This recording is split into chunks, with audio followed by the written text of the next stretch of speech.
Dankie. Jy kan jy sê die Bybel saamgebring het, Lukas 15 te blaai, anders kan jy maar net volg jy op die bord. Dit is 'n baie bekende verhaal, dis 'n bietjie anders as wat in die hardloop is. Moet vir seker hierdie week bietjie gestweer rondom die tema. En vanmôre gaan ons saam lees Lukas 15 vers 11 tot 32, die bekende verhaal van die verlore seun. Terwyl jy so blaai, is dit maklik om vir mense te vertel van jou most embarrassing oomblik? Wie vind dit maklik om te vertel oor jou mees embarrassing oomblik? Wie is nogal goed daarmee? As mense vir jou vra, hulle hoef jou nie te deer nie, jy vertel sommer net so maklik oor wat jy skaam voor is. Is daar enigiemand wat so is? Is dit lekker om skaam te voel? Glad nie. Dis 'n aaklige gevoel. Nou, ek gaan nie my most embarrassing oomblikke vertel nie, daar is eintlik nogal heel wat van hulle.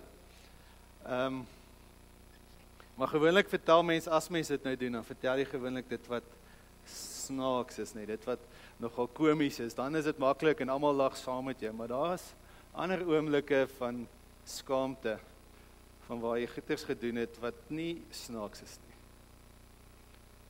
En as jy daaroor nadink, 'n oomblik of 'n gevoel wanneer jy skaam, iemand jou sal verneder het, of jy gemisluk het, of jy teleeggestel het, of jy iets verkeerds gedoen het wat jy weet jy nie moes doen nie en jy's uitgevang, daai oomblik van skaamte.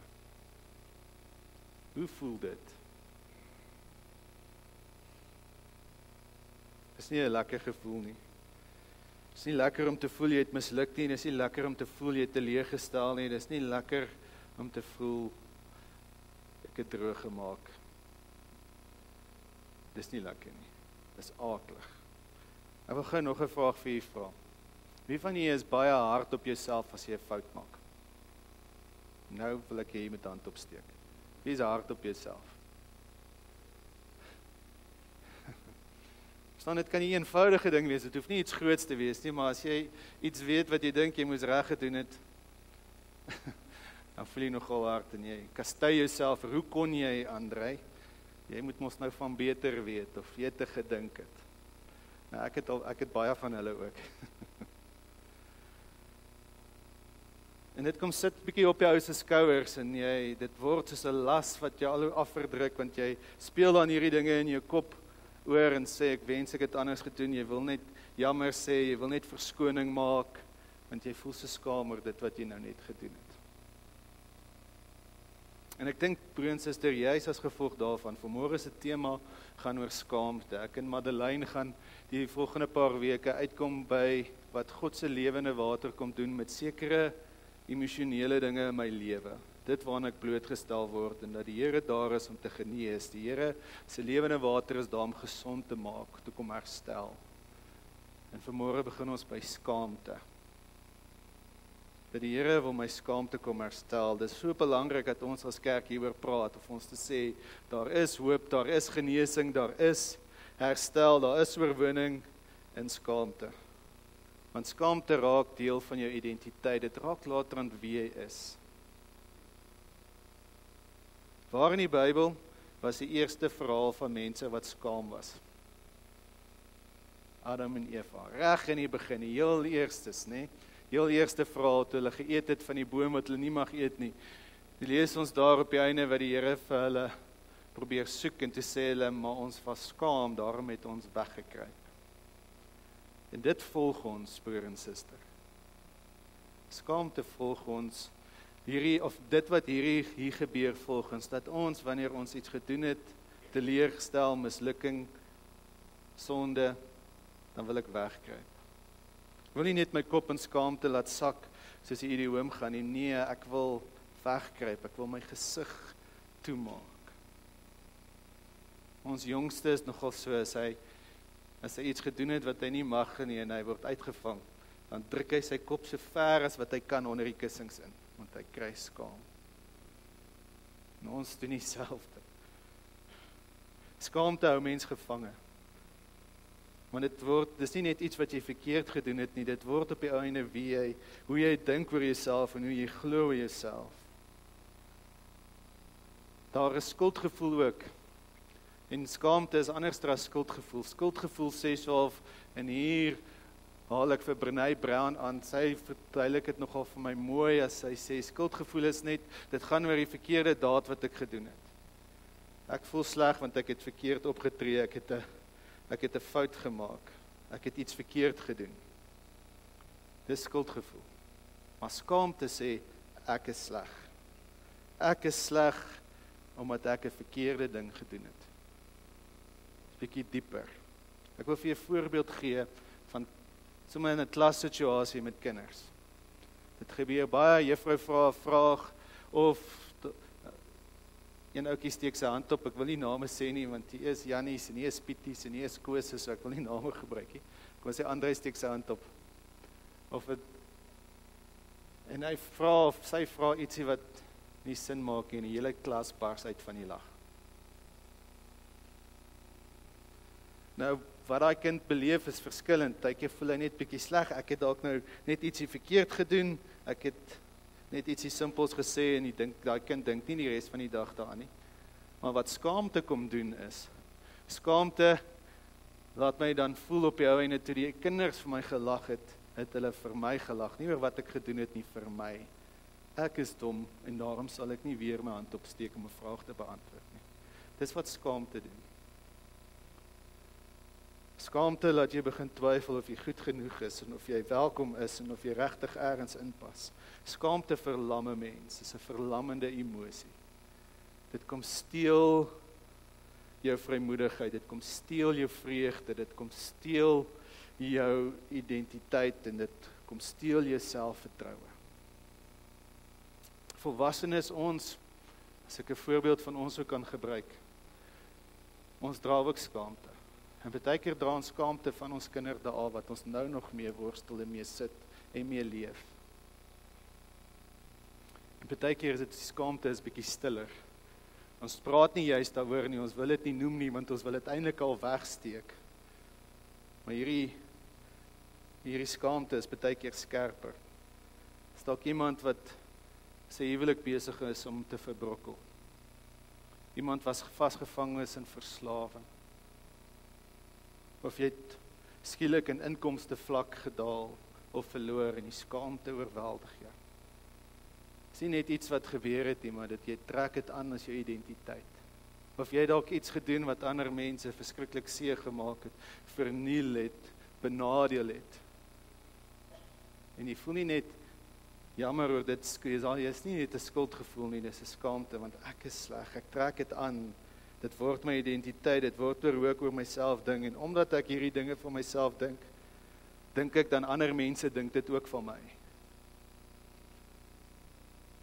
Ander kere dink ek selfs dat God so oor my dink. En dis wat skaamte doen. Skaamte word, hy kom fluister in jou oor en kom sê, jy is nie meer goed genoeg nie. Jy het iets onvergeefsliks gedoen. Jy verdien al die straf wat na jou toe kom. Skaamte kom fluister in jou oor en sê, as mense regtig uitvind wie jy is en wat jy al gedoen het in jou lewe, gaan hulle nie met jou wil iets te doen hê nie. Hulle gaan pad gee, hulle gaan nie by jou staan nie. So dan hou ek mense maar op 'n afstand en laat hulle nie te naby kom nie, want sê nou hulle vind uit regtig wie ek is, wie André is, en dan gee hulle pad. Skaamte kom fluister in jou oor en sê maar, jy verdien nie dat mense goed is vir jou nie. Jy verdien nie die genade nie, jy verdien nie die mooi wat na jou kant toe kom nie. En mijn suster, en ek wil hê ons gaan nou hierdie verhaal saam lees, en ek wil hê jy moet dit hoor, dat hierdie verlore seun, en dis wat hy beleef het, nogal hierdie skaamte, toe hy daar by die varke beland het. Kom ons lees dit saam. Vers 11. Kom ons bid net gou. Here, baie dankie. Here, dankie vir u, dankie vir genade, dankie dat u anderster na ons self kyk as wat ons self kyk of wat ander mense na ons kyk, dankie. Dankie Here vir hierdie pragtige verhaal wat vir ons opgeteken is, sodat ons kan hoop kry en genesing kry en begrip kry hoe U is en hoe U karakter is en U oor ons dink. Dankie Here. Dankie dat vir elkeen wat vanmôre hier is, Here, wat opgedaag het om te kom hoor en te kom luister. Dankie Here, en ek kom vra in ons groot genade dat U ons sal ontmoet, dat U sal kom verryk, dat U sal kom versterk, dat U sal kom genees, dat U sal kom hoop gee, dat U sal kom lig bring. Here, dat U sal kom ophef, dat U sal kom herstel. Individue, verhoudinge, asseblief Vader, ons vertrou U vanmôre.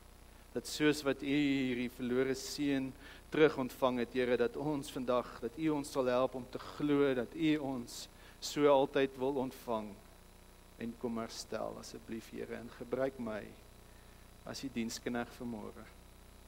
In nederigheid, Here, in Jesus naam. Amen. Amen. Kom ons lees saam Lukas 15 vanaf vers 11.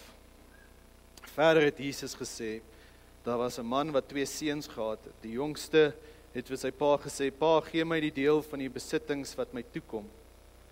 Hy het toe die goed tussen hulle verdeel. Nie lank daarna nie het die jongste seun alles tot geld gemaak en van die ouer huis af na 'n ver land toe vertrek. Daar het hy sy geld verkoos deur losbandig te lewe. Nadat hy alles deurgebring het, het daar 'n kwaai hongersnood in daardie land gekom en ook hy het begin gebrek ly. Hy het toe sommer by een van die mense van daardie land gaan bly en die het hom na sy plaas toe gestuur om varke op te pas. Daar het hy gewens, hy kon sy honger stil met die pele wat die varke eet, maar niemand het hom daarvan gegee nie. Toe kom hy tot inkeer en sê, my pa het wie weet hoeveel dagloners en hulle het almal oor genoeg kos en hier vergaan ek van die honger. Ek sal dadelik na my pa toe teruggaan en vir hom sê, pa, ek het teen God en teen pa gesondig. Ek is nie meer werd om pa se seun genoem te word nie. Behandel my soos een van pa se dagloners. En hy het sonder versuim na sy pa toe teruggegaan. Toe hy nog ver aankom, het sy pa hom al gesien en hom innig jammer gekry. Hierdie is nogal belangrik. Hy het hardloop hom tegemoet, omhels hom en soen hom. Toe sê die seun vir hom, pa, ek het teen God en teen pa gesondig. Ek is nie meer werd om pa se seun genoem te word nie. Maar sy pa roep sy werksmente, maak gou, bring klere, die beste, en trek dit vir hom aan. Sit vir hom 'n ring aan sy vinger en trek vir hom skoene aan. En bring die vetgemaakte kalf, slag hom, en laat ons eet en fees vier. Hierdie seun van my was dood en hy lewe weer. Hy was verlore en ek het hom teruggekry. En toe het hulle begin fees vier. Ons lees net tot daar vandag.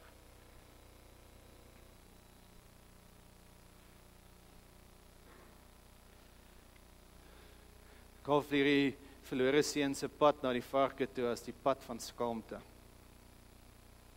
Hy het sy erfs deel, en suster, en u ken hierdie verhaal, is 'n baie bekende verhaal. Dis 'n mooi verhaal en vir my persoonlik 'n baie persoonlike verhaal. Hierdie seun het 'n skokkende ding gedoen in daardie kultuur. So toe Jesus dit kom aanbied, was dit te hore vir almal. Hy het nie net skaamte en skande oor homself gebring nie. Nee, hy het skaamte en skande gebring oor sy pa, oor sy gesin, oor die familie en die gemeenskap. Hy het so half kom verkondig en kom sê, my pa, ek dink, ek sien pa klaar as dood. Hy het vir die pa kom sê, wat jy vir my kan bied, jou geld en jou besittings is vir my baie belangriker as jy. Jou geld, dis wat ek soek nie vir jou nie, en daar gaan hy. Hy draai sy rug op sy huis, hy draai sy rug op sy gesin, op die gemeenskap, en hy gaan hierdie wye wêreld in. En dinge het toe nou nie so mooi uitgewerk soos vir hom, soos wat hy gedink het nie. Hierdie pad van hom lei toe na verwoesting, sy keuses haal hom in. Sy geld raak op, sy vriende verdwyn, hy eindig by varke. En nou wil ek hê ons moet net gou onsself in hierdie seun se skoene sit. Wat beleef hy daar? Wat gaan in sy gedagtes aan? Wat gaan in sy hart aan? En dis nogal belangrik vir my vanmôre, broer en suster, want ek wil nie na u toe kom vandag met wyse woorde nie. Daar's baie mooi dinge, wyse woorde wat ons kan sê oor skaamte. Maar skaamte kom raak in ons harte. En daarom wil ek hê, wat gebeur met hierdie jongste seun daar by die varke? Varke wat onrein is, varke wat 'n teken daarvan is dat hy eintlik die Joodse kultuur verwerp word en hy dit verwerp, van dit is al wat hy nou het en dit is onrein. Hy sou nie daar naby of daar kon kom nie. Hy eindig daar.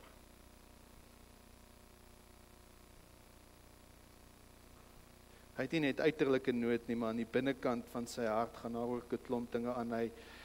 Hy kyk in die spieël en hy sien nie meer dat hy die seun is van hierdie pa van hom nie. Hy sien net 'n mislukking, hy sien nie teleurstelling wat hy is en wat van hom geword het en wat hy vir sy pa moes wees. En hierdie skaamte word op die ou einde sy identiteit. Dat hy in sy voorbereiding vir wat hy vir sy pa gaan sê, as hy terugkom, dan gaan hy vir sy pa sê, ek is dit nie meer werd dat ek die kind genoem word nie. Ek is dit nie werd nie. Ek is net 'n slaaf.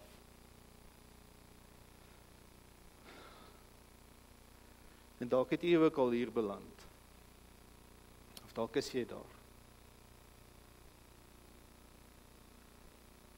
Jy het jouself afgeskryf, ek is te sleg, ek is nou maar net so tipe mens, alles waarin ek vat, of dit nou verhouding, my werk, situasies is, alles draai en word net sleg, en alles misluk, en alles stel teleur, ek is 'n mislukking, ek is 'n teleurstelling, en sodoende vermy jy mense, jy vermy situasies, jy vermy later aan die kerk, en jy beweeg verder en verder weg. Want jy kan eenvoudig nie hierdie skaamte hanteer nie. Dit oorweldig jou. En dan is dit vir my so mooi, want dit is hier, juis op hierdie oomblik van skaamte, waar God se genade reeds begin werk. En dit was nou vir my een van die nuwe dinge wat ek opgeval het met hierdie verhaal. Ek dink heeltyd die genade was net by die pa wat vir hom gewag het. Nee, God se genade was nou al juis werkend in daardie oomblik van skaamte, dat hy besef, maar ek kan teruggaan. In vers 17 tot 20 lees ons hoe hy nou besluit om terug te gaan, en daar staan, hy kom tot sy sinne, hy kom tot die besef, daar is hierdie ligstraaltjie van hoop wat in sy hart opkom. Hy kan weer teruggaan na sy pa, hy onthou wie sy pa was. Maar hy besluit, ek kan net teruggaan as 'n slaaf, nie as 'n kind nie. En hoekom sê hy dit, broer en suster? Want wat verwag hy as hy teruggaan? Hy verwag veroordeling, hy verwag teenstand. Hy voel hy moet self sy plek terug verdien. Hy kan dit nie net ontvang nie. En ons doen dit nogal met God se genade. Ons voel baie keer ons moet aan hom bewys dat ons na hom toe kan terugkom. Ons moet bewys dat ons moet omdraai. Baie keer sê ons moet eers verander sodat God my kan aanvaar. Wat nie die ware, die regte teologie is nie, want God sê ek moet kom soos wat ek is, sodat hy my kan verander, sodat hy my kan herstel, sodat my op hierdie pad kan laat loop. So ek is altyd welkom terug. Ek hoef dit nie te verdien nie, ek hoef nie met 'n klomp stories te kom by die Here nie. Ek kan net kom opdaag en terugkom. En broer en suster, weet jy, en hierdie is so waar in my eie lewe ook, baie keer wat ons het hierdie prentjie van God, dat ek moet verdien, dat hy my lief het, of dat hy vir my goed is, of dat hy vir my genade gee. En dis asof ons hierdie prentjie het, ons kom kerk toe, ons bid, ons doen al hierdie dinge, maar daar's heeltyd hierdie laagie van skaamte in ons verhouding met die Here. Ek is God se kind, maar ek bid nie genoeg nie. Ek is God se kind, maar ek lees nie genoeg my Bybel nie. Ek is God se kind, maar ek doen nie genoeg barmhartigheid of sending. So altyd sê ek myself, sonder dat ek dit besef, sonder dat ek dit regtig wil erken, sê ek dat daar vlakke is in my kindskap van God, in plaas daarvan dat ek net kom opdaag by hom. In alle opregtheid en eerlikheid. En dis wat skaamte my na toe dring, is dat ek nie hoe weg te steek nie, maar net kan opdaag. Partykeer gun ons nie onsself dat God ons volkome vergewe nie. Ons wil onsself nog so 'n bietjie kastei oor ons foute, bietjie pak slaag gee. Maar God se genade strek verder. Verder as dit.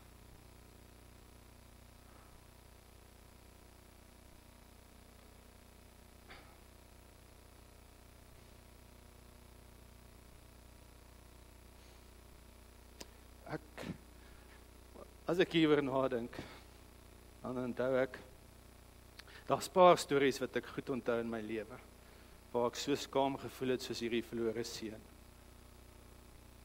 En nie gedink het, ek is dit waardig om terug te kom nie. Maar telke maal het die Here sy arms oopgehou. In een so geval was in my 4de jaar op universiteit.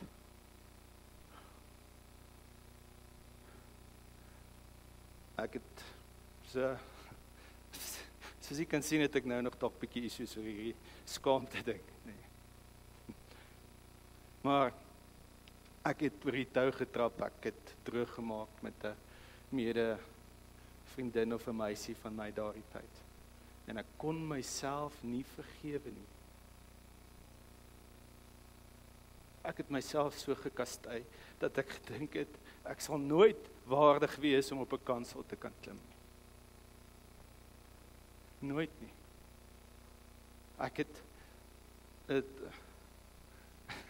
Ek sal nooit vergeet nie, die ouens wat by Tuks was, weet oor universiteitsoord, dis Elim gemeente. Hulle het 'n kruis so in hulle kerkeiendom gehad in die tyd voordat alle kerkeiendomme toegemaak is met palissades. En Andre het daar in die aand, as hy klaar geleer het in die bib, het ek daar gaan sit en huil vir die Here. En hom net gesmeek vir genade. Dis asof ek nie myself kon gun nie. En so is dit nogal 'n partykeer gevoel of 'n deel van Andre dat ek dink ek stel te leer of ek is 'n mislukking omdat ek sekere dinge nie reg doen nie. En dit is so gevaarlik, broer en suster. So gevaarlik dat ons mekaar vir mekaar moet bind. Vanoggend praat ons juist vir dat ons na die Here toe kan kom hiermee. En wil ek vir u kom sê, dit is nie 'n towerstafie, die boodskap van vanmôre en sê, nou kom ons na die Here toe en is dit meer niemand. Ons leef saam met 'n vyand in hierdie wêreld, saam met hierdie emosie, hierdie vyand monster van skaamte wat jou gaan in die grond indruk totdat jy niks van jou oor is nie.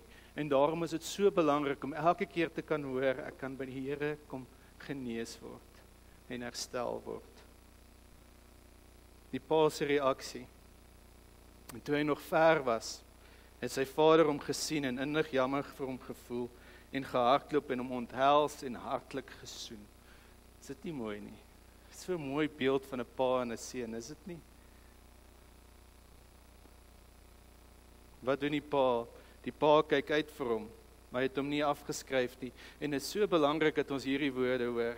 Die pa het vir hom uitgekyk. Die pa kon nie wag dat hy terugkom nie. Met ander woorde, die uitnodiging was altyd daar, hy het vir hom gewag. Sy kom terug. Ek sou graag wou gehad het dat die pa die verlore seun, die ander seun gestuur het om hom te gaan haal, maar die verhaal word nie so vertel nie. Want dis waar ons as kerk is, om my boodskap te sê vir die verlore seun, jy kan terugkom. Dis ons kerk se rol en belangrik. En weet nie wie die storie ken van Paco, is ergens in 'n Spaanse land, ek kon nou nie uitvind waar nie. Hy het weggeloop van die huis af, hy het sy goed gevat en gewaai, en sy pa kry hom in die hande nie, en sy pa het probeer uitreik na hom, hy kon hom nie by hom uitkom nie, so wat hy toe doen is, hy sit toe 'n boodskap in koerante, waarin hy sê, Paco, en hy noem hy van, asseblief, kom net huis toe, alles is vergewe, jy is welkom, jy sal nie veroordeel word nie, jy sal, kom net huis toe, jy is vergewe. Ontmoet my môre middag 12:00 by hierdie plek. En hoe die verhaal loop is, dat daai volgende dag toe daag daar 800 Pacos op. Die behoefte aan genade, die behoefte aan herstel, die behoefte aan genesing, die behoefte om weer reg te maak. Die pa het na hom toe gehardloop, lees dit, en hy het al seker gehoor dat dit nie 'n eerbare ding was wat die pa gedoen het nie. Maar nog die mooiste van die pa wat gehardloop het, was die feit dat die pa het geweet, daar was 'n tradisie in die Joodse kultuur, dat as daai seun ooit sou terugkom, sou die gemeenskap se mense vir hom gewag het by die poorte, en hulle sou hom 'n kruik gevat het en dit voor hom neergegooi het, en vir hom gesê het, soos wat hierdie kruik gebreek is, soos ons gebreek met jou, jy is nie welkom terug nie. So hierdie pa hardloop na sy seun, sodat hy eerste daar kan wees, sodat hy vir hom die eerste die genade kan aanbied, en die liefde kan aanbied, en die vergifnis kan aanbied, voordat die gemeenskap enigiets anders kom beplan. En toe omhels hy hom en hy soen hom, en hy kom gee hom in sy toespraak wat hy wil gee, stop by hom en hy sê, bring die beste kleed, bring 'n ring, sit 'n ring aan sy vinger, sit sandale aan sy voete, want jy het nie terugkom, jy's nie 'n slaaf nie, hy kom gee hom sy identiteit terug, hy kom sê, jy's my kind, jy's nie 'n werker of 'n slaaf nie, jy's nie hier op parool nie, jy's nie hier in 'n proeftydperk nie, jy is welkom, kom, jy's my seun, jy het huis toe gekom, en jy kan bly. Broer en suster, dis die teenmiddel wat die Here vir ons kom bied teenoor ons as verlorenes, teenoor ons as sondaars, teenoor ons wat baie keer oorweldig word deur ons skaamtes. Kom sê hy, kom bied hy nie net vergifnis nie, hy bied herstel. Hy kom bied nie net om te sê ek vergewe jou nie, hy kom bied vir jou, jy's my kind. Hy hernie ons identiteit. En dis wat genade kom doen.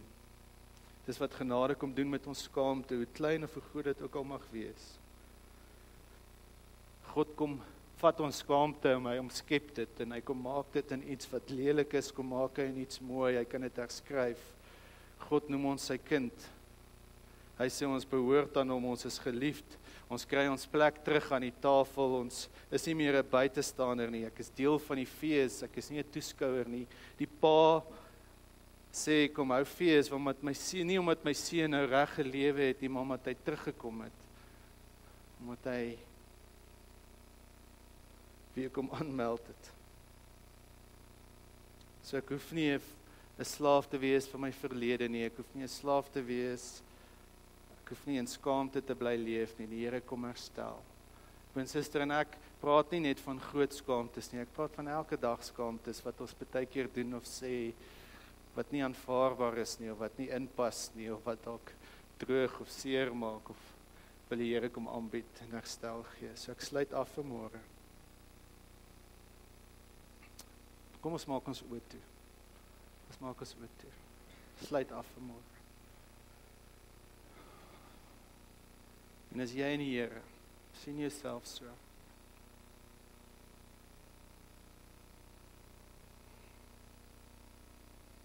Dalk dra jy skaamte oor iets wat jy gedoen het, of iets wat met jou gebeur het, iets wat jy gesê het. Bring dit na die Here toe.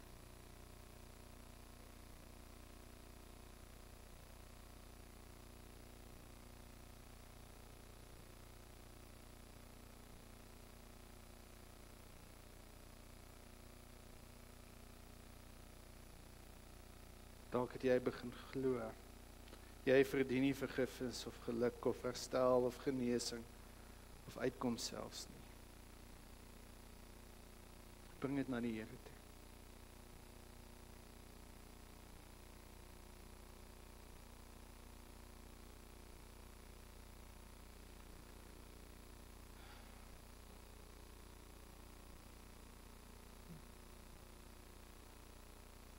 En hoor die Here vir jou sê, of hoor vandag se woorde van God staan vir jou en kyk.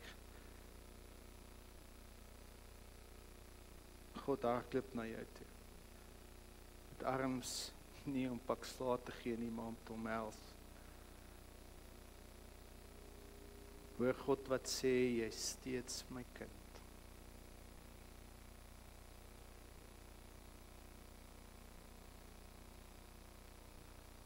So bring al hierdie dinge na die Here toe. Bring jou skaamtes waar jy glo jy is minderwaardig. Bring dit wat jou keer om terug te draai, om op te staan, om die pad terug te vat. Bring dit na die Here toe as daar iets is.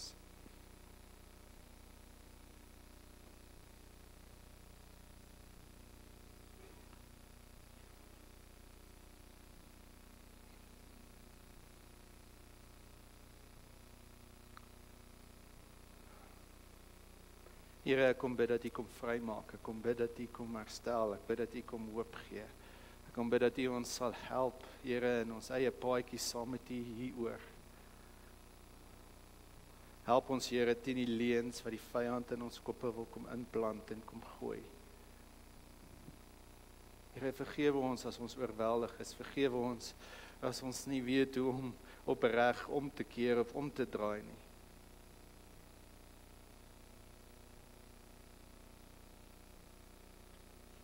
Asseblief, Vader. Help ons om te glo in die goedheid, in die genade en in die liefde. Dankie, Jesus. Amen. My suster, voordat ons gaan offergawes doen, die offergawe mense kan maar uitbeweeg. Ek wil net graag hê dat ons gou na 'n lied sal luister van